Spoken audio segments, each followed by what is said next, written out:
Hi అండి. నమస్తే. Welcome to my channel voice of Lakshmi. ప్రముఖ సీనియర్ రచయిత్రి ఎద్దనపూడి సులోచనారాణి గారు రచించిన ఆరాధన అనే ఒక చక్కటి నవలను ధారావాహికంగా వింటున్నాం కదండి. ఇక 5వ భాగాన్ని మొదలు పెట్టబోయే ముందు మన ఛానల్ని ఎవరైనా ఫస్ట్ టైం చూస్తున్నట్లయితే ఛానల్ని తప్పకుండా సబ్స్క్రైబ్ చేయండి. అలాగే నవల నచ్చినట్లయితే లైక్ చేయడం కూడా మర్చిపోకండి. నవల్లోకి వెళ్ళిపోదామా? మర్నాడు అన్నపూర్ణ లేచేసరికి చాలా పొద్దెక్కింది. కిటికీలో నుంచి ఎండ వచ్చి మీద పడుతూ ఉంటే కంగారుగా లేచి కూర్చుంది. చాప మీద ఎర్రటి గాజులు పగిలి ముక్కలుగా కనిపించాయి. రాత్రి జరిగిన పాత సంఘటన సాక్షిభూతంగా కుడిచెయ్యి బోసిగా కనిపించింది. తుళ్ళిపడిన అన్నపూర్ణ బెదిరిన దానిలా గాజు ముక్కల వైపు చూసింది. ఆమె బుగ్గలు కెంపులయ్యాయి. అయితే రాత్రి జరిగింది యథార్థమేనా, కల కాదా? అన్నపూర్ణ చటుక్కున లేచి వంటింట్లోకి పరిగెత్తుకొచ్చేసింది. ఆ రోజు తను ఆలస్యంగా లేవటం వల్ల అనంత్ కాఫీకే ఆలస్యమైపోయింది. స్నానానికి నీళ్లు కూడా ఇంకా పెట్టలేదు. వంట ఇంట్లో చకచకా పనిచేస్తున్న అన్నపూర్ణకి చెవులు రెండు అనంత్ అలికిడి కోసం ఎదురు చూడసాగాయి. అరగంట గడిచింది. గంట అయింది. అతని సవ్వడే వినరాలేదు. ఇంకా నిద్ర లేవలేదా అన్న అనుమానం వచ్చింది. ప్రాణమంతా బిగబట్టుకుని సంకోచం వదిలించుకుని సిగ్గును అణిచిపెట్టి రోజులా సహజంగా ఉండాలని విశ్వప్రయత్నం చేస్తూ అన్నపూర్ణ అతి మెల్లగా అడుగులో అడుగు వేసుకుంటూ ముందు గదిలోకి వచ్చి తొంగి చూసింది. పక్క మీద అనంత్ లేడు. కుర్చీలో కూడా లేడు. మరేమైనట్టు? అన్నపూర్ణ కళ్ళు గదిలో చెప్పులుండే చోటికి మళ్ళాయి.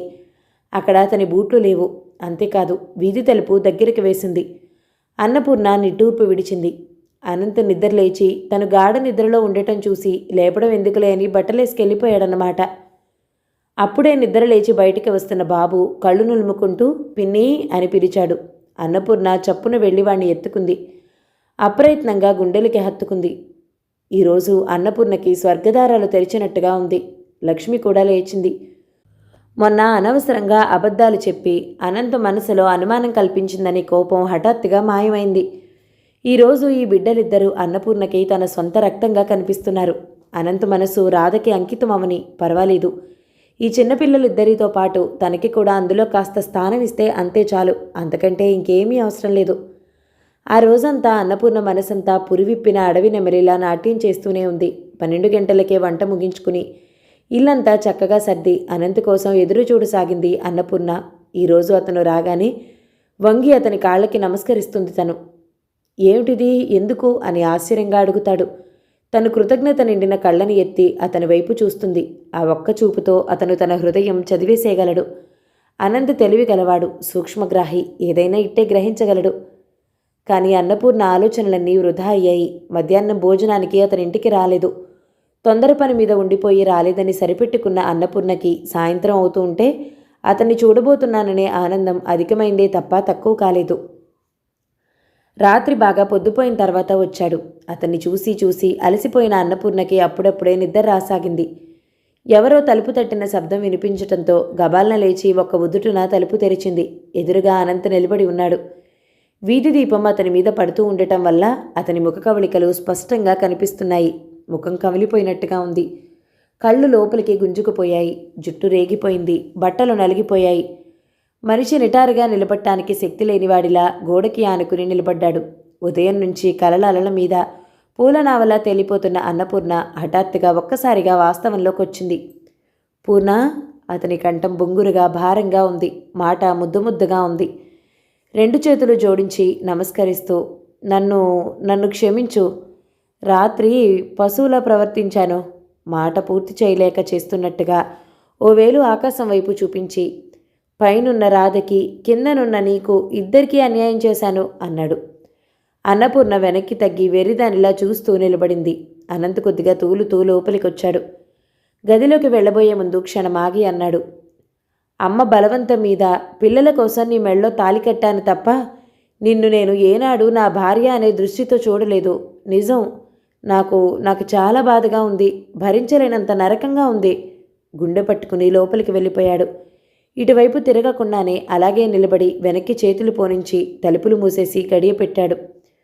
మూసుకుపోయిన తలుపులకు ఎదురుగా శిలలా నిలబడిపోయింది అన్నపూర్ణ. రాత్రి జరిగిన దానికి అతను ఉదయం నుంచి పశ్చాత్తాపడుతున్నాడని, అందుకే ఇంటికి రావటం మానేశాడని అన్నపూర్ణకి మెల్లమెల్లగా తెలిసి రాసాగింది. కేవలం అమ్మ బలవంతం వల్ల పిల్లల కోసం నీ మెళ్ళో తాళి కట్టానే తప్ప నిన్ను ఏనాడు భారీగా చూడలేదు. ఈ మాట ఎన్నిసార్లు చెప్తాడు? అన్నపూర్ణ చెవుల్లో వ్యధాపూరితమైన ఆ కంఠం కంగుమని మారుమోగుతుంది. పరాయి స్త్రీని ఒళ్ళు తెలియని ఉద్రేకంతో బలవంతం చేసినట్లుగా బాధపడుతున్నాడతను. అందుకే అంత సిగ్గుపడుతున్నాడా? అన్నపూర్ణ హృదయంలో గాలం వేసి తిప్పినట్టుగా ఉంది. ఉదయం నుంచి తనకెంత ఆనందంగా ఉంది. కిందికి చూస్తూ అచేతనారాలైనట్టు నిలబడిపోయిన అన్నపూర్ణ ఒక్కసారి కళ్ళెత్తి గదివైపు చూసింది. మూసుకుని ఉన్న తలుపులు చుట్టూ బంధించబడి ఉన్న ఆ గదిలా కనిపించటం లేదు. అన్నపూర్ణకి అనంత చుట్టూ భయంకరమైన గతం కోటగోడలా దుర్భేద్యంగా ఎత్తుగా ఉంది. ఆ కోటగోడ తలుపులు మూసుకుని అతను ఒంటరిగా లోపలి కూర్చున్నాడు. అన్నపూర్ణకి ఎలాగైనా సరే ఆ తలుపులు పగలగొట్టాలని, ఆ గోడని విరక్కొట్టి లోపలికెళ్లాలని ఆవేశం వచ్చింది. ఒక్కసారిగా అవన్నీ ఛేదించుకుని లోపలికి వెళ్ళి ఒంటరిగా దుఃఖంతో ఉన్న అతన్ని హృదయానికి హత్తుకుని తలనిమిరాలి. పసిపిల్లాడిని బుజ్జగించినట్లు బుజ్జగించాలి అని ఆరాటపడిన అన్నపూర్ణ హృదయం ఒక్కసారిగా మళ్ళీ చల్లబడిపోయింది. తనకే మాటలొచ్చుంటే, తనని భగవంతుళ్ళా అన్యాయం చేయకుండా ఉన్నట్టయితే అతనితో వాదించో, అతనిని లాలించో, బెదిరించో, ఎలాగో అలా నీడలా వెంట ఉంటూ అతన్ని తను కోరుకున్న మార్గానికి తీసుకురాగలిగేది. ఏమీ చేయలేదు. ఏది చేయటానికి తనకి శక్తి లేదు. తనలో అసలు ఇంత భావ సంఘర్షణ ఉన్నదన్న సంగతే అతనికి తెలియదు. తెలిసే క్షణం రానే రాదు. అన్నపూర్ణ నిస్సత్తువుతో హఠాత్తుగా ప్రవాహంలా ముంచేస్తున్న నీరసంతో కాళ్ళీడ్చుకుంటూ తన గదిలోకి వచ్చేసింది. తర్వాత 4-5 రోజుల వరకు అనంత్ అన్నపూర్ణ వైపు కన్నెత్తి చూడలేదు, పన్నెత్తి పలకరించలేదు. పిల్లలతో కూడా ఆటపాటలు మానేశాడు. అన్నపూర్ణ కూడా సరిగ్గా అతని మనసులోని భావం గమనించిన దానిలా అతను ఇటు వస్తూ ఉంటే అటు తప్పుకునేది. ఈ విషయం 2 రోజులు గడిచిన తర్వాత కానీ అతను గ్రహించలేదు. అప్సర శరవేగంతో తయారవుతుంది. అనంత అజమాయిషీలో చాలా పెద్ద హోటల్ తయారవుతోందని, అది చాలా అందంగా ఉందని ఆ వీధిలో ఒకరిద్దరు వెళ్ళి చూసొచ్చి చెప్పడంతో ఆ మాట ఆ నోటా ఈ నోటా పాకి అన్నపూర్ణ చెవుల వరకు వచ్చింది. ఆ హోటల్ కట్టించే విషయంలో క్షణం విశ్రాంతి లేకుండా అతను ఎంతో శ్రమపడుతున్నాడు. బయట పనిభారంతో అలసి ఇంటికి వచ్చిన మగవారికి ఇంట్లో ఆనందం లేకపోతే ఆ శ్రమ రెట్టింపై కృంగిపోతారని, నిరాశ నిస్పృహలు వారిని ఆవరించుకుంటాయని అన్నపూర్ణకి తెలుసు. కానీ ఎలా? అతను సాధ్యమైనంత వరకు ఇంటికి రాకుండా బయటే గడపడానికి ప్రయత్నిస్తున్నాడాయే. దానికి కారణం తనేనని గుర్తొచ్చేసరికి అన్నపూర్ణ హృదయం అలవిగాని బాధతో విలవిల్లాడుతుంది. అన్నపూర్ణ కోపం అంతా అత్తగారి మీదికి మళ్ళింది. ఇద్దరి మధ్య వారధిలా ఉండే ఆవిడ ఇక్కడే ఉన్నట్టయితే ఇలాంటి పరిస్థితులు ఏర్పడేవే కావు. వయసులో ఉన్న వాళ్ళకి ఏకాంతం ఎంత ప్రమాదమో అన్నపూర్ణకిప్పుడు స్వయంగా తెలిసొచ్చింది. ఏం చేస్తుంది తనేం చేయగలదు? అనంత్ పెదవి కదిపి స్పష్టంగా నువ్విలా నడుచుకోమని చెప్తే అక్షరాలా అలా ప్రవర్తించడానికి తను సిద్ధంగానే ఉంది. కానీ అతని దర్శనమే కరువై మాటే బంగారం అయిపోయిందాయే. అతనికి శాంతి ఆనందం ఇవ్వాలని ఎంతగానో ఆరాటపడుతున్న అన్నపూర్ణ హృదయం ఇలాంటి ఆలోచనలతో అల్లకల్లోలమైన సముద్రంలా తయారైంది. ఆ వీధిలో ఉన్న స్నేహితులంతా లేత మనసులు సినిమా చూసొచ్చారట. చాలా బాగుందని అంతా చెప్తున్నారు.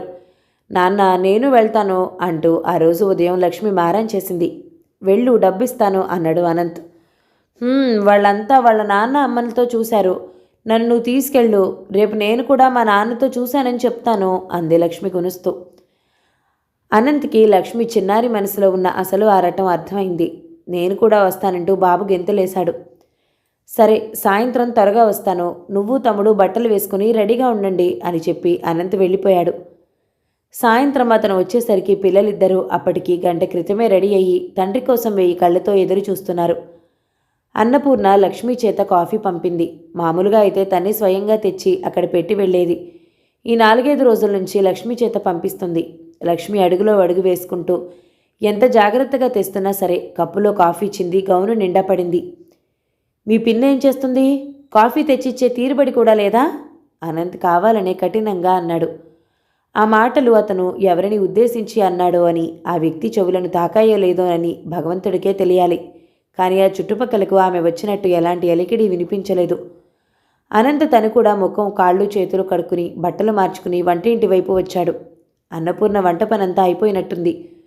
వంట ఇంటి కిటికీ రెక్కకి ఆనుకుని నిలబడి ఉంది. నువ్వింకా తయారు కాలేదేం? కోపంగా అడిగాడు అనంత్.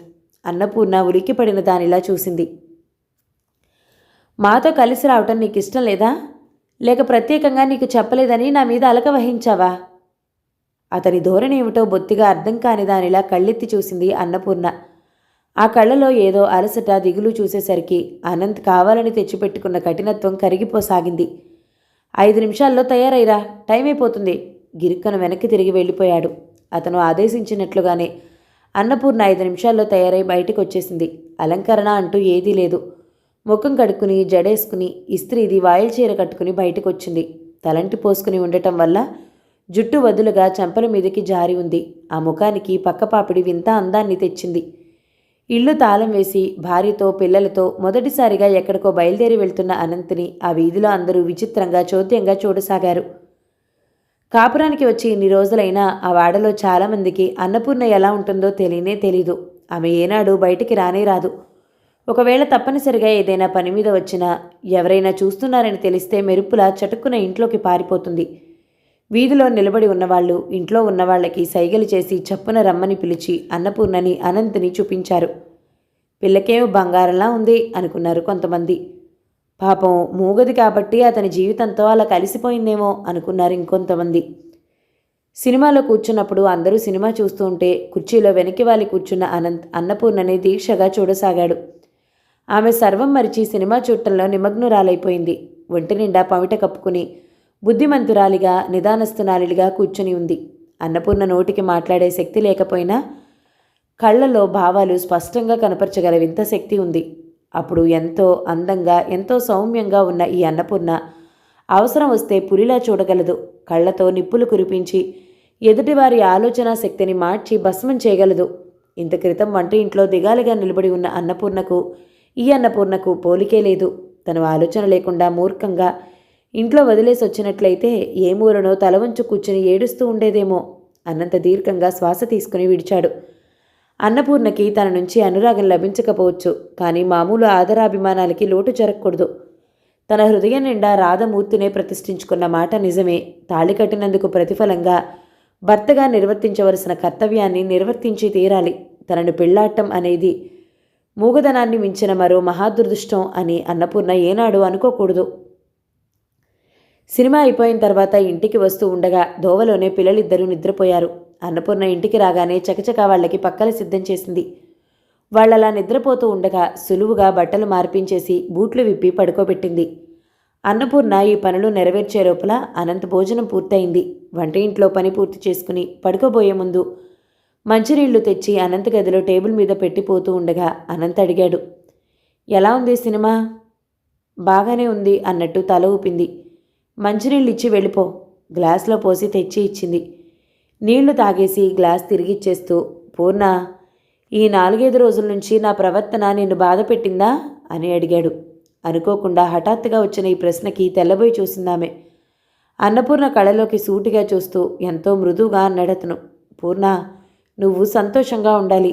నా దగ్గరున్నంత వరకు నీకెలాంటి చీకు చింత ఉండకూడదు. అది నేను మనస్ఫూర్తిగా కోరుకుంటున్నానని నువ్వు గ్రహించాలి. అన్నపూర్ణ రెప్పవాల్చకుండా అలాగే చూస్తుంది. అనంత్ అన్నపూర్ణ చేయి పట్టుకుని మంచం మీద కూర్చోపెట్టుకుని వెనక్కి వాలి పడుకుంటూ, తలనొప్పిగా ఉంది, పట్టు కొంచెం అన్నాడు. నిటారుగా బిగబట్టుకుని ఉన్నట్టు కూర్చున్న అన్నపూర్ణ మాట్లాడకుండా ఇంకా అలాగే చూస్తుంది. అనంత్ నవ్వుతూ అన్నాడు, ఇష్టం లేకపోతే వద్దులే. అన్నపూర్ణ లేచి అతని తల దగ్గరగా కూర్చుని నుదుటి మీద చేయి వేసింది. నిజంగానే అతని నుదురు వేడిగా చెమట పట్టినట్లుగా ఉంది. అన్నపూర్ణ అలా తలపడుతూ ఉండగా అనంత్ మెల్లగా చేయి చాచి టేబుల్ లైట్ తీసేశాడు. అతని చేతులు అన్నపూర్ణ భుజాల చుట్టూ పడి దగ్గర వరకు లాక్కున్నాయి. మర్నాడు అన్నపూర్ణ ఊహించినట్లు గాని భయపడ్డట్టు గాని అనంతలో ఎలాంటి మార్పు రాలేదు. మామూలుగానే ఉన్నాడు. ఉదయం లేవగానే కాఫీ తాగుతూ పేపర్ చూసుకుంటూ పిల్లలిద్దరినీ దగ్గర కూర్చోపెట్టుకుని రాత్రి సినిమా గురించి కబుర్లు అడిగాడు. వెళ్లే ముందు అన్నపూర్ణ దగ్గరికి వచ్చి, మధ్యాహ్నం వీలైతే భోజనానికి వస్తాను, లేకపోతే రాను, నువ్వు తినేసేయి, నా కోసం చూడొద్దు అని చెప్పి వెళ్ళాడు. మధ్యాహ్నం నిజంగానే ఇంటికి రాలేదు. సాయంత్రం త్వరగా వచ్చాడు. పిల్లలకి ఆటలు నేర్పాడు. లక్ష్మి స్కూల్లో నేర్చిన పాఠాలు కనుక్కున్నాడు. ఆ రోజు అతను కూడా పిల్లలతో పాటు త్వరగా నిద్రపోయాడు. గది తలుపులు బార్లా తెరిచున్నాయి. గదిలో టేబుల్ లైట్ వెలుగుతూనే ఉంది. అనంత్ చదువుతున్న పుస్తకం చేతిలో అలాగే ఉంది. ఒక పక్కకు తిరిగి దిండు ముందేసుకున్నట్టు పడుకుని ఉన్న అతను గాఢ నిద్రలో ఉన్నాడు. అన్నపూర్ణ మెల్లగా లోపలికి వచ్చి అతని చేతిలో పుస్తకం తీసేసింది. టేబుల్ లైట్ ఆర్పి తలుపులు దగ్గరగా వేసొచ్చి పిల్లల పక్కన పడుకుని ఉంటే ఆమెకి గుండెల మీద నుంచి కొండంత బరువు దింపుకున్నట్టు తేలిగ్గా అనిపించింది. చాలు, ఈ మాత్రం చాలు నాకు అని పదే పదే అనుకుంది. రాజేశ్వరమ్మ తీర్థయాత్రల నుంచి తిరిగి వచ్చింది. ఆవిడ వచ్చిన తర్వాత ఇంట్లో కనిపిస్తున్న చిన్న చిన్న మార్పులు గమనించకపోలేదు. ఆనంద్ ఇదివరకులా కాకుండా ఇప్పుడు భార్యని పూర్ణ అని పిలుస్తున్నాడు. ఇంటి విషయాలు ఏమైనా ఉంటే సలహా సంప్రదింపులు చేస్తాడు. తండ్రి ఏమన్నా చెప్పాడో ఏమో. లక్ష్మి ఇప్పుడు పినతల్ని ఇదివరకంతగా ద్వేషించడం లేదు. అన్నపూర్ణ కూడా ఆనంద్ మనసు నెగిలిదానిలా అతని కనుసన్నలలో మెసులుతున్నట్టు ఎంతో వివేకంగా ప్రవర్తిస్తోంది. ఇదంతా చూసిన తర్వాత రాజేశ్వరమ్మకి ఇన్నాళ్ళకి ఓ విధమైన నిశ్చింత కలగసాగింది. సంసారం ఎలాంటి ఒడిదుడుకులు లేకుండా సూటిగా సాగిపోతుంది. ఇంట్లో అందరి ముఖాలు సుఖ సంతోషాలు అనుభవిస్తున్నట్టు ప్రసన్నంగా కనిపించసాగాయి. ఆనంద్ ఎంత తీరుబడి లేకపోయినా మధ్య మధ్య అలాగే చేసుకుని తల్లిని భార్యని పిల్లల్ని అక్కడికి తీసుకెళ్తూనే ఉన్నాడు. ఓ రోజు తల్లి, నువ్వు కట్టిస్తున్న హోటల్ ఏదో చాలా బాగుందని అందరూ అంటున్నారా, మమ్మల్ని కూడా ఒకసారి చూపించరాదు అని అడిగింది. అలాగేనమ్మా, కొంచెం పని మిగిలింది, అది పూర్తి కాగానే తీసుకెళ్తాను అన్నాడు ఆనంద్. ఈ హోటల్ కట్టించడంలో అతను రాత్రింబవళ్ళు ఎంత కృషి చేశాడో, ఎంత కష్టపడ్డాడో మగనికి తెలుసు. తన సమర్థతకి నైపుణ్యానికి ఇది చక్కటి నిదర్శనం. కేవలం పలుకుబడితో డాబు దర్పంతో కొట్టుకుపోతున్న ఈ రోజుల్లో తనలాంటి సామాన్యుడి ప్రావీణ్యాన్ని గుర్తించి అవకాశం ఇవ్వడం అనేది వాళ్ళ ఉదారమే అయినా తన అదృష్టం కూడా అని చెప్పక తప్పదు. ఈ హోటల్ చూసి మరొకరిలో ఒకరు సినిమాలు కట్టుపెట్టమని, మరొకరు ఉండడానికి అందంగా ఉండే భవనానికి ప్లాన్ ఇవ్వమని అడుగుతున్నారు. అప్సరా హోటల్ అయితే తప్ప మరో చేపట్టనని ఖచ్చితంగా చెప్పేశాడు. పని వాళ్ళ వదిలిపెట్టడం అతనికి ఇష్టం లేదు. సాధ్యమైన చౌకలో వీలైనంత గట్టిగా కట్టించి అతని ప్రయత్నం. ఆ ప్రయత్నం పరిభారం వేరే వాళ్ళ మీద వదిలేస్తే సాధ్యం కాదని అతనికి తెలుసు. బయట అతను ఎంత కష్టపడ్డా గిరాకీలకి అన్ని విధాల దొరకడంతో ఆ అలసటగా అనిపించలేదు. రాత్రులతో ఎంత పొద్దుపోయి వచ్చినా స్నానానికి గోరువెచ్చని నీళ్లు సిద్ధంగా ఉంటాయి. భోజనం వేడిగా ఉంటుంది. స్నానం చేసి భోజనం కానించుకుని మళ్ళీ తెల్లగా పరిచి ఉన్న పక్క మీద వాలిపోగానే అతని కళ్ళు నిద్రాభారంతో మూసుకుపోతాయి. రాత్రంతా పట్టిన చక్కటి నిద్ర వల్ల ఉదయం లేచేసరికి అలసట మాయమై ఉంటుంది. ఆ రోజు చేయబోయే పనికి కావలసిన శక్తి లభిస్తుంది. తన విశ్రాంతికి ఇంటికి మూల కారణం అన్నపూర్ణని అతనికి ఇష్టం లేకపోయినా ఒప్పుకోక లేదు. రాధని తను సరిగ్గా ఎలా ఉంచుకున్నాడో ఆ రూపంలో అన్నపూర్ణ కనిపిస్తుంది. రాధ బ్రతికి ఉంటే, రాధ తనకి శక్తిని ప్రసాదిస్తే ఓహో ఆ జీవితం ఇంకా ఎంత అందంగా ఉండేది. ఇప్పుడు ఎంత సంతోషంగా ఉన్నా రాధ స్మృతి మూల కలుకమంటూనే ఉంటుంది. అన్ని రోజులు ఒకే రీతిగా ఎలా ఎదుగుడు లేకుండా సవ్యంగా సాగిపోతే అది జీవితం కాదేమో. ఏనాడు నలకంటే ఎరుగని అన్నపూర్ణ ఒక 4-5 రోజుల నుంచి బద్ధకంగా ఎలా ఉండటం, ముఖం వాడిపోయి ఉండటం, అన్నం సరిగ్గా తినకపోవటం, కాఫీ తాగకుండా వదిలేయటం రాజేశ్వరమ్మ గమనిస్తూనే ఉంది. ఏమిటే పూర్ణ అలా ఉన్నావు, ఒంట్లో బాగాలేదా, కాక జ్వరమైన తగిలిందా ఏమిటి? బియ్యం ఏరు కూర్చున్న అన్నపూర్ణ ఏలేనట్టుగా తలూపింది. వాడిపోయి ఎలాగో ఉన్న కోడలి వైపు ఆవిడ అనుమానంగా చూసింది. ఆ సాయంత్రం అన్నపూర్ణని వెంట పెట్టుకుని వీధి చివరన ఉన్న లేడీ డాక్టర్ దగ్గరికి తీసుకెళ్లి పరీక్ష చేయించింది. ఆవిడ అనుమానం నిజమైంది. అన్నపూర్ణకి నెల తెప్పింది. మీకు మనవడుతున్నాళ్ళండి. రాజేశ్వరమ్మ బాగా ఎరిగి ఉన్న ఆ లేడీ డాక్టర్ నవ్వుతూ అంది. కానీ ఆవిడ ఆశించినట్టుగా రాజేశ్వరమ్మ నవ్వలేదు. ఇద్దరు ఇంటికి తిరిగి వచ్చేశారు. నువ్వు తల్లి కాబోతున్నావు అన్న లేడీ డాక్టర్ మాట కోటి తీయటి తలుపులని రేకెత్తిస్తూ అమృతవానలను కురిపిస్తూ అన్నపూర్ణ చెవిలో మాటికి గుసగుసలాడుతున్నట్టుగా ఉంది. తల్లి ఆ మాటే ఎలాగో ఉంది. ఈ సృష్టిలో కనికటికి ఎంత మధురమైనది మాతృత్వం. అందులో తనలాంటి నిర్భరాలికి అన్నపూర్ణకి హఠాత్తుగా అనుమానం వేసింది. తనకు పుట్టబోయే ఆ బిడ్డకి మాటలు వస్తాయా? ఆమె గుండె ఒక క్షణం ఆగిపోయింది. మళ్ళీ మరో క్షణంలో రెట్టింపు వేగంతో కొట్టుకోసాగింది. వస్తాయి, తప్పకుండా వస్తాయి. ఆ బిడ్డ అచ్చు ముత్తులా అనంత సంతానాలాగే ఉండాలి. తన పోలిక వద్దే వద్దు, ఇవ్వొద్దని భగవంతుని ప్రార్థిస్తుంది. అనంత ఏమంటాడు? అన్నపూర్ణ బుగ్గలు ఎరిపెరికాయి. పిన్ని అన్నం పెట్టవా? ఎప్పుడు వచ్చాడో బాబు కొంగు పట్టుకొని లాగు మారాడి అడిగాడు. తిరిగి చూసిందామె. క్షణంసేపు బాబు మరో పోలికతో అమ్మ అన్నం పెట్టవా అని అడుగుతున్నట్టుగానే ఉంది. చప్పున వంగి వాడిని ఎత్తుకుని అక్కున చేర్చుకుని గాఢంగా పెట్టుకుంది. కిలకిలా నవ్వాడు వాడు. ఆ నవ్వు అరడుగా మారి ఆమె హృదయంలో గూడుకట్టుకున్న కలలన్నిటినీ పూల దెబ్బగా కాలిపోయేలా చేసింది. స్వప్న జగత్తులో తేలిపోతున్న ఆమె అత్తగారు వచ్చినప్పటి నుంచి ముందు గదిలో మాటామంతి లేకుండా రానిపిడి చూడటం గమనించలేదు. ఆ రాత్రి పడుకోబోయే ముందు తల్లి నోటి నుంచి అన్నపూర్ణ తల్లి కాబోతుంది అని నిర్వీర్యుడయ్యాడు. అతని ముఖంలో గబగబాలు మారాయి. నిలువెల్లా పాలిపోయినట్టయ్యాడు అతను. కొడుకు చెవిన వార్త వేయటం తన బాధ్యత తీరిపోయినట్టుగా రాజేశ్వరమ్మ వెళ్ళిపోయింది. అనంత నిద్రెగిరిపోయింది.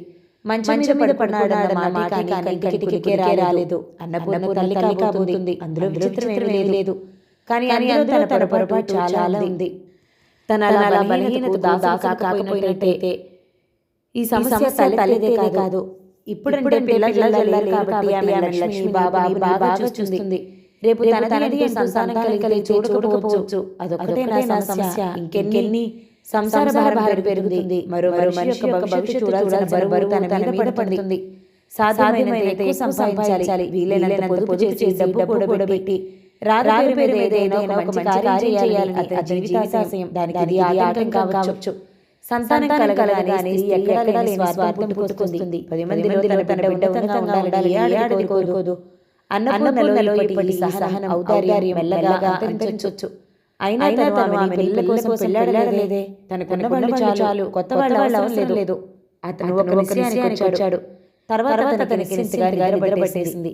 అన్నపూర్ణ ప్రతిరోజు రాత్రి అందరూ పడుకున్న తర్వాత పిల్లల గదిలో బెడ్ లైట్ ముందు కూర్చుని కాస్త 4 రోజుల్లో తనకి ఉత్తరం రాయటం ముగించింది. కాగితం పెన్సిల్ తీసుకుని రాస్తూ ఉండగా అనంత మంచం మీద కదిలినప్పుడు కానీ అత్తగారు దగ్గర సంగాని వినిపించిందంటే చేతిలో పెన్సిల్ కాగితం చట్టుకున్న దిండి దాచేది. మళ్ళీ ఎలాంటి శబ్దము రాకుండా వాళ్ళు నిద్రపోయారన్న ధైర్యించిన తర్వాత తిరిగి మొదలు పెట్టేది. అక్కడక్కడ చిన్న తప్పులతో ఎన్నెన్నో కొట్టివేతలతో ఒకసారి పెద్ద అక్షరాలతో మరో చిన్న అక్షరాలతో గజిగా ఉన్న ఉత్తరంలో సారాంశం ఇది. బాబాయ్, నీకు నా నమస్కారాలు. నేను ఇక్కడ కులాసాగా ఉన్నాను. నిజం చెప్పాలంటే ఇప్పుడు నన్ను సంతోషంగా ఎప్పుడూ లేను. నేను ఎందుకు ఆనందంగా ఉన్నాను. సిగ్గు విడిచి రాయకపోతే నీకు తెలీదు. నీకు వీళ్ళెవరు రాయలేదనుకుంటా. రాసుండరు తెలుసులే. ఎందుకంటే నా అబ్బాయి జీవితానికి ఎంతో అపూర్వమైన వరం ఈ విషయం. వాళ్ళకి గుర్తుపెట్టుకోవడానికి కూడా ప్రత్యేకత కనిపించదని చాలా మామూలు విషయం నాకు తెలుసు బాబాయ్. నేను తల్లిని కాబోతున్నాను. నేను ఎంతో ఆనందంగా ఉన్నాను అనుకున్న ఈ సమయంలో నా మనసులో ఊహలు ముందు పెట్టడానికి గ్రహించుకోవటం నా వల్ల కావటం లేదు. నేను అందరూ ఆడపిల్లల ఒక ఇంటికి ఇల్లాలవుతాను కానీ గృహిణిగా బాధ్యతలు స్వీకరిస్తాను కానీ అన్నిటికంటే ముఖ్యంగా ఈ ప్రపంచంలో ప్రతి స్త్రీ కోరుకునే మాత్రం నాకు సిద్ధిస్తుందని కానీ కళ్ళల్లో కూడా అనుకోలేదు. ఇన్నాళ్ళకి నాది అని చెప్పుకోదగిన రాణి నాకు లభిస్తుంది. కానీ బాబాయ్, నాకు పుట్టబోయే శిశువుకి మాటలు వస్తాయా? మీ అందరిలాగే తను కూడా మాట్లాడగలుగుతుందా? లేక నేను భరించలేకుండా ఉన్నాను. చిన్నపిల్లలని పక్కన పడుకోబెట్టుకుని చిట్టి పొట్టి కథలు చెప్పే తల్లులని నేను ఎంతమందినో చూశాను. కానీ నాకు అలాంటి అదృష్టం ఉండదు కదా అనిపిస్తుంది. కానీ ఆ బాధ క్షణికం మాత్రమే. నా రక్తం పంచు పుట్టిన బిడ్డ నన్ను ఈ ప్రపంచంలో అందరికంటే మిన్నగా చూడదు, చూసి తీరుతుంది. నేను చెప్పకపోయినా నా గుండెల్లో ఎల్లెల్ల పొంగుడే భావాలన్నిటికీ నేర్పుగా గ్రహించగలిగే చాకచక్యం ఆ బిడ్డకి తీరుతుంది. పెరిగి పెద్ద తర్వాత మా అమ్మది అని నన్ను గురించి చెప్పుకోవడానికి సిగ్గుపడితే అలా కానీ నేను జాగ్రత్తగా పెంచుకుంటాను. నన్ను గురించి సగర్వంగా చెప్పుకోగలిగేలా అతి జాగ్రత్తగా మసులుకుంటాను. బాబాయ్, ఈ రోజు నేను ఎంత ఆనందంగా ఉన్నానంటే అది నీ ఆశీర్వాద ఫలితమే నా నమ్మకం. భగవంతుడు దయామయుడు. ఈ ప్రపంచంలో ఏ మనిషికి సర్వసుఖాలు ఇవ్వనంటే ప్రతి మనిషికి ఏదో కొంత ఆనందం ప్రసాదిస్తాడు. నీ జవాబు కోసం ఎదురు చూస్తుంటాను. నువ్వు రాయబోయే ఉత్తరం వాళ్ళ చేతికే అందుతుందన్న విషయం మర్చిపోకు. ఇట్లు అన్నపూర్ణ ఎలుగలిగా కూర్చుని మహోత్సాహంగా తన అదృష్టానికి మురిసిపోతూ పినతండ్రి తనకి కలిగిన ఆనందాన్ని 1000 రకాలుగా వర్ణిస్తూ అలా ఉత్తరం రాస్తుంటే అవతల గదిలో దిండులో తలచుపడుకున్నానికి కంటి మీదకు రావటం లేదు. అన్నపూర్ణతో ఈ శిశువు తనకి అవసరం లేదని చెప్పాలి. ఎలా ఏ విధంగా తెలియచేయాలి? తను చెప్పడమా లేక తల్లి చేత చెప్పించడమా? ఏదైతే బాగుంటుంది? ఎవరు చెప్తే అన్నపూర్ణ సరిగా అర్థం చేసుకుంటుంది అని ఆలోచించసాగాడు. రాజేశ్వరమ్మ గారి కూడా బాధగానే ఉంది. మళ్ళీ పురుడు చాకరీ తనకి చేసే ఓపిక లేదు. పిల్లలకి ఎప్పుడు కావాలంటే ఎప్పుడు ఊడిపడతారు. కానీ ఇది కొడుకు కానీ కోడలికి కానీ చెప్పడం ఎలా? అన్నపూర్ణ కంటే అనంతకి చెప్పడం నయం. వాడే ఏదో రకంగా నచ్చి చెప్తాడు. అన్నపూర్ణకి నలిపిందని ఇరుగు పొరుగు ఎవరికి అసలు తెలియకముందే ఈ పని జరిగిపోవాలి. లేకపోతే ఆవిరిస్తే పేగులు లెక్క పెట్టే బాంబు లాంటి వాళ్ళు వికృతమైన కథలు కల్పించి మన మనసు విరిచేయగలరు. తను చెప్పాలనుకున్న మాట కొడుకు నోటి నుంచి రావడంతో రాజేశ్వరమ్మ తల నుంచి పెద్ద భారం వచ్చినట్టయింది. అన్నపూర్ణ ఎక్కడో పనిలో ఉందని నమ్మకంగా తెలిసిన అన్న తల్లి దగ్గరికి వచ్చాడు. రాజేశ్వరమ్మ పిల్లల గదిలో కూర్చుని లక్ష్మిపోయిన గౌనికి రెండు కొసలు కలుపుతుంది. అమ్మా లోపలికి వచ్చాడు అనంత్. ఏడ్రా తల్లి కొడుకు ముఖం వైపు చూడగానే ఆవిడ ఏదో ముఖ్యమైన విషయం చెప్పడానికి వచ్చిన గ్రహించింది. అన్నపూర్ణ విషయమేనమ్మా. తల్లి చేతిలో గౌను చూస్తూ ఎలా చెప్పాలో తెలియక ఆగిపోయాడు. ఏం చేద్దామంటావు? కొడుకు మనసు గ్రహించిన దాన్ని అడిగింది. దొడ్లో తీగలు సాగుతున్న బీరపాదను పక్కనున్న చెట్టుకి పైకి పాకెళ్ళడానికి తాడు కోసం వచ్చింది అన్నపూర్ణ.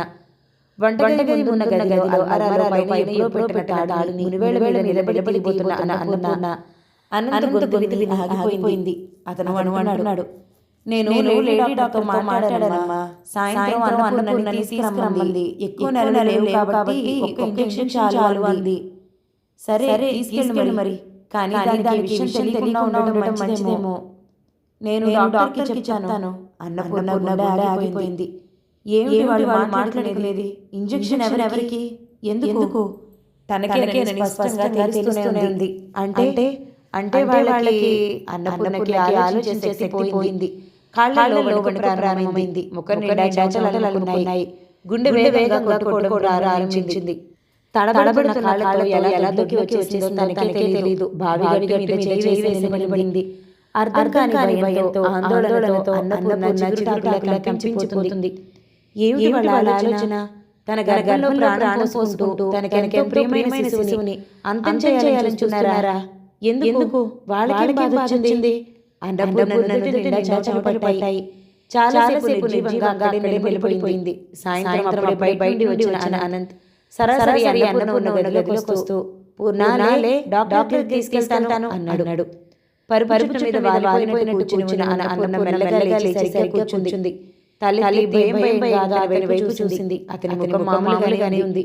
అతను సూటిగా అన్నపూర్ణ కళ్ళకి చూడలేదు. వెళ్ళిరావే, మధ్యాహ్నం అంతా తలనొప్పిగా పడుకుని ఉన్నావు. భోజనం కూడా చేయలేదు.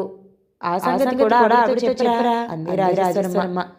త్వరగా బయలుదేరాలి, మళ్ళీ ఆవిడ వెళ్ళిపోతుంది అనేసి వెళ్ళిపోయాడు అనంత్.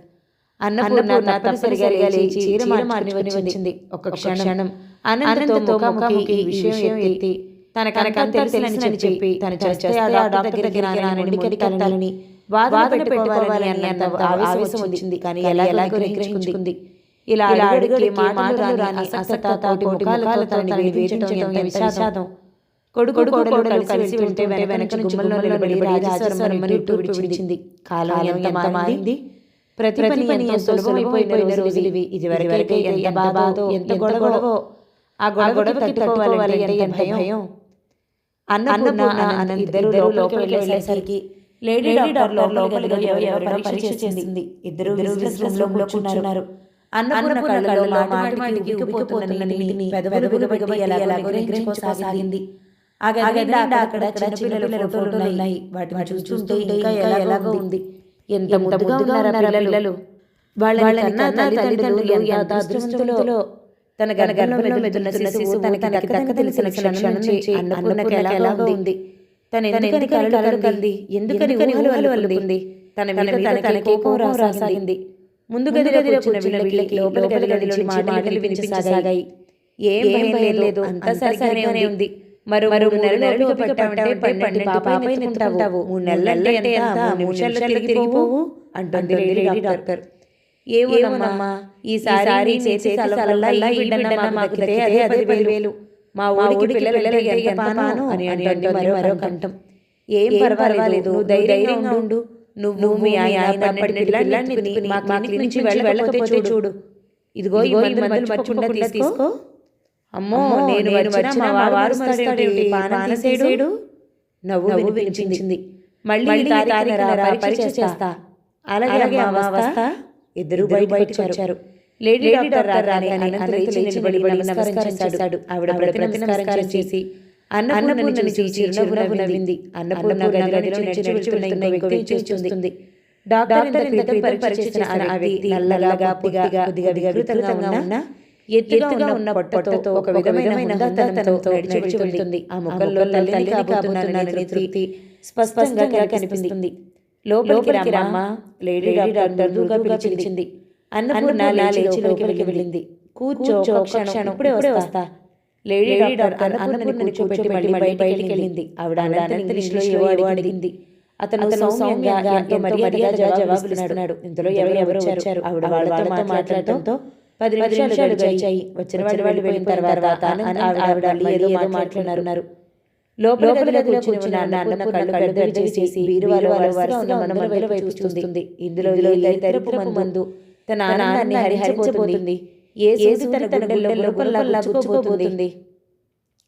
అన్నపూర్ణ కళ్ళ ముందు ఇంత క్రితం నడిచిన నల్లటి స్త్రీయే కదులుతోంది. ఆ పుట్టబోయే సంతానం కోసం ఆ మనిషి ఎన్ని శ్రద్ధలు తీసుకుంటుంది, ఎంత జాగ్రత్త వహిస్తుంది. అన్నపూర్ణ గుండెలు ఆవేశంతో ఎగసిపోతున్నాయి. తను అనంత కోరికని ఎందుకు మన్నించాలి? ఈ ఒక్క విషయంలో తను ఎవరు ఏం చెప్పినా వినదు. తనకి ఆ మాత్రం స్వాతంత్రం లేదా? తనకి ఇష్టం లేదని డాక్టర్తో చెప్పేస్తే ఇష్టం లేదని చెప్పిన తర్వాత కూడా బలవంతంగా పట్టి ఇంజెక్షన్ ఇస్తుందా? అన్నపూర్ణ కళ్ళకి ఎదురుగా ఆవిడ ప్రిస్క్రిప్షన్ రాసే పుస్తకం కనిపించాయి. కానీ ఏమైనా కానీ ఫలితం ఎలాగైనా ఉండని కనీసం తన ప్రయత్నమైనా చేసి తీరుతుంది. అన్నపూర్ణ కింది పెద్దలతో నొక్కి మెల్లగా ప్రిస్క్రిప్షన్ పుస్తకం మీద ఇలా రాసింది. డాక్టర్, ఈ శిశువు నాకు కావాలి. నేను మూగదాన్ని. నా మనసులో బాధ మాటల రూపంలో మీకు వ్యక్తం చేయలేని అసురాలని నా మీద దయించి ఈ ప్రపంచంలో నాది అని నేను మురిసిపోతున్న ఈ ఒక్క ప్రాణిని నాకు దక్కనివ్వండి. పెన్ మూసేసి పక్కకు పెట్టి ప్రిస్క్రిప్షన్ పుస్తకం మీద చేతితో మూసేసింది. ఒకవేళ అనంతలో లోపలికి వస్తే చస్తే ఇవ్వదు. తనకి ధైర్యం చాలదు. కానీ ఏ దేవుడి పైనుంచి ఆశీర్వదిస్తున్నారో అనంత రాలేదు. ఆవిడొక్కతే స్టెతస్కోప్ ఊపుకుంటూ లోపలికి వచ్చింది. అన్నపూర్ణ వైపు సరిగ్గా చూడకుండా వీరి దగ్గరికి వెళ్ళి పరీక్ష చేసి బాటిల్లో తీసింది. సిరంజి కోసం అన్నపూర్ణ కుడివైపు స్టాండ్ దగ్గరికి వచ్చిన ఆవిడ అన్నపూర్ణ నిలబడటం, చేతిలో ప్రిస్క్రిప్షన్ పుస్తకం ఉండటం చూసి ఏమిటిది అంది. అన్నపూర్ణ వణుకుతున్న చేతి చాచి పుస్తకం ఆవిడ చేతికి అందించింది. ఏమిటిది అనుమానంగా చూసి చదివింది. అన్నపూర్ణ రెండు చేతులు టేబుల్ గట్టిగా పట్టుకుని ఉన్నాయి. పుస్తకంలో విషయం చదివిన ఆవిడ తలెత్తి ప్రశ్నార్థకంగా అన్నపూర్ణ వైపు చూసింది. అన్నపూర్ణ కళ్ళు వేల ఉన్నాయి. లేడీ డాక్టర్ అన్నపూర్ణని పరీక్షగా చూస్తూ, అయితే నువ్వు ఇష్టపడలేదా అంది. లేదన్నట్టుగా గబగబా తలుది అన్నపూర్ణ. ఆవిడ 5 నిమిషాలు అలాగే ఆలోచిస్తున్నట్టు నిలబడిపోయింది. ఆ తర్వాత చేతితో పుస్తకం తీసుకుని బయటికి వెళ్ళిపోయింది. అన్నపూర్ణ రెండు ఆవిడ దగ్గరికి వచ్చి చటుకున పుస్తకం తీసుకుని రెండు చేతులతో గుండెల దగ్గరగా దాచుకుని అతనికి చెప్పొద్దు అన్నట్టు చూసింది. లేడీ డాక్టర్ కనుబొమ్మలు ముడిచి చూసింది. తర్వాత ఏముందో ఏమో కర్టెన్ తొలగించి బయటికి వెళ్ళిపోయింది. బయట ఈసారి ఆవిడ ఆనందంతో తెలుగులోనే మాట్లాడింది. ఈ విషయం మీ భార్యకి తెలుసా? ఏమి డాక్టర్? అర్థం కానట్టు కుర్చీలో నుంచి లేస్తూ అడిగాడు అనంత్. చెప్పేది తీసుకొచ్చారా? అనంత్ వెంటనే సమాధానం చెప్పలేదు. కొద్దిసేపు నిశ్శబ్దంగా ఉంది. లేడీ డాక్టర్ మృదువుగా అంది, చూడండి, ఆ అమ్మాయికి మీరు ఇది చెప్పి ఒప్పించి తీసుకొచ్చారా అని అనుకున్నాను నేను. మీరు చెప్పకపోయినా తను గ్రహించింది. ఇంజెక్షన్ తీసుకోవడానికి ఒప్పుకోవట్లేదు. డాక్టర్, మీ పరిస్థితులు నాకేం తెలుసు? మీ సమస్యని సాటి మనిషిగా నేను అర్థం చేసుకోగలను. ఈ ఒక్క శిశువు మీకు పెద్ద భారం కాదు. ఈ ఒక్కటి కానివ్వండి. ఈ మొదటి పైపోగానే ఆపరేషన్ చేయించవచ్చు. వద్దు అనుకునే వాళ్ళకి సహాయం చేయగలను. కానీ పిల్లలు కావాలని తప్పించే వాళ్ళని నేను వారించలేను. కారణం ఏంటి అంటారా? నేను పిల్లలు లేని దాన్ని. తల్లి కావాలనే కోరికలో గల తపన స్వయంగా అనుభవిస్తున్న దాన్ని. I'm sorry mister Anant. Please don't think otherwise. ఆవిడ మాటలు అనంత్ మీద ఎలా పనిచేశాయో అన్నపూర్ణ కళ్ళారా చూడకపోయినా అక్షరాలా చూసినట్టే ఊహించగలిగింది. ఏం చేసింది తను? ఇంత సాహసం ఎక్కడి నుంచి వచ్చింది తనకి? అన్నపూర్ణ కళ్ళు తిరిగినంత పనైంది. పావుగంట తర్వాత అన్నపూర్ణ క్లినిక్ నుంచి అనంతతో బయటకు వచ్చింది. అతని వైపు కళ్ళు చూసి సాహసం కలగలేదు ఆమెకి. అనంత్ కూడా చూడటం లేదు. వీధిలో వచ్చే జనాల్ని చూస్తున్నాడు. ఇద్దరు మౌనంగా ఇంటికి తిరిగి వచ్చేశారు. అన్నపూర్ణ త్రోవలో 2 సార్లు వైపు చూసింది. దూరంగా ఎక్కడో చూస్తున్న అతను కోపం బలవంతంగా నిగ్రహించుకున్నట్లు దవడ బిగుసుకుని పైకి కనిపిస్తుంది. ఇంటికి చేరుకున్నారు ఇద్దరు. తలుపులు చేరవేసి ఉన్నాయి. వంటింట్లో రాజేశ్వరమ్మ పిల్లలకి అన్నాలు తినిపిస్తున్న ధ్వని వినిపిస్తుంది. గుమ్మం వరకు తనే ముందుగా వచ్చిన ఆనంద్ అక్కడికి రాగానే తనకి నిలబడి అన్నపూర్ణకి లోపలికి వెళ్ళేటట్టు దారి ఇచ్చాడు. అన్నపూర్ణ లోపలికి వెళ్ళిపోయింది. వెన్నంటే వచ్చాడు అతను. గబగబా వంటి వైపు వెళ్ళిపోతున్న అన్నపూర్ణ వెనక అతని చెయ్యి వచ్చి భుజం మీద పడి గుచ్చి పట్టుకోవడంతో ఆగిపోయింది. ఉక్కు కంటే కఠినంగా ఉన్న చెయ్యి అన్నపూర్ణని పట్టుకుని బొమ్మలాగా చరుచుకుని తన వైపు తిప్పుకుంది. క్షణాల్లో సగం సేపు ఇద్దరు ఒకరినొకరు చూస్తున్నారు. అతని కళ్ళు అగ్నిగోళాల్లా ఉన్నాయి. ఒక్క ఊపుతో అన్న జబ్బ పట్టుకుని బలవంతంగా తన గదిలోకి లాక్కెళ్ళాడు. తెచ్చిపెట్టుకుని శాంతంతో నిదానంగా అడిగాడు, ఏమిటి ఉద్దేశం? అన్నపూర్ణ సమాధానం చెప్పలేదు, పలకలేదు. రెప్పవాల్చకుండా అలాగే చూస్తూ నిలబడింది. నేను ఎందుకు తీసుకెళ్తున్నానో తెలిసినవి ఎక్కడ లేదని నాతో చెప్పలేదు. అతని కళ్ళలో అణిచిపెట్టుకున్న కోపం కంటలు తెచ్చుకుని ఒక్కొక్క మాటలో ఒక్కొక్క మెట్టు ఎక్కుతూ ఉండటం అన్నపూర్ణ గమనిస్తూనే ఉంది. ఆవిడ నన్ను వెదవచేసి తమాషా చూడాలనే కదా నీ ఉద్దేశం? ఉరిమినట్టున్న ఆ మాటతో పాటు పిడుగులు పడ్డట్టుగా అన్నపూర్ణ ఆచంపై అదిరిపోవటం, అన్నపూర్ణ గొంతుకుమన్నట్టు వికృతంగా చూమనటం అన్నీ ఒకేసారి జరిగిపోయాయి. ఆవేశంతో పిచ్చెక్కిన వాళ్ళ అన్నపూర్ణను సాధ్యమైన విసురుగా వీరైనంత బలంగా దూరంగా తోసేశాడు. గోడకి వెళ్ళి కొట్టుకున్న అన్నపూర్ణ పడిపోయి ఎలా గ్రహించుకుని ఆగింది. చెప్పు మాట్లాడవేం రెట్టిస్తూ మళ్ళీ దగ్గరగా వచ్చాడు. అన్నపూర్ణ భయపడిపోయిన దానిలా వెనక్కి వెళ్ళి గోడకి అడ్డుకుపోయి నిలబడిపోయింది. దగ్గరగా వచ్చిన అనంత్ చెయ్యి పోనిచ్చి ఒత్తుగా ఉన్న జుట్టుని గట్టిగా పట్టుకుని మెడ వెనక్కి గుంజుతూ అన్నాడు, నాకు ఇష్టం లేని పని చేసి ఇంట్లో ఉండగలగలేనా నా ఉద్దేశం? ఏం చూస్తుంది ధైర్యం? ఏమైంది అంటూ రాజేశ్వరమ్మ పరిగెత్తుకొచ్చింది. మరోసారి అన్నపూర్ణని ఆచంపై వాయించబోతున్న అనంత్ యువతలకి లాగి అతని చేతిలోంచి అన్నపూర్ణ జుట్టుని వదిలించి అవతలికి తోసింది. కొడుకుని యువతలకి గుంజుకొచ్చి, బుద్ధుందంటరా నీకు? ఏం చేస్తున్నావు? నీ ఒంటి మీద తెలివిందా? ఇరుగు పొరుగు నవ్విపోతారని జ్ఞానమైన లేకుండా పని. ఏడుపు గొంతుతో అందావిడ. అమ్మా అనంత్ ఏదో చెప్పబోయాడు. నువ్వు నాకేమి చెప్పొద్దు, కాసేపు అలా బయటికి వెళ్ళిరా, వెళ్ళు ముందు. వీధి గుమ్మం వైపు తోస్తూ అంది తల్లి. అది కాదమ్మా, నువ్వు నాకేం చెప్పొద్దు, నేను వినను, వెళ్ళు ముందు ఆజ్ఞాపిస్తున్నట్టుగా అంది.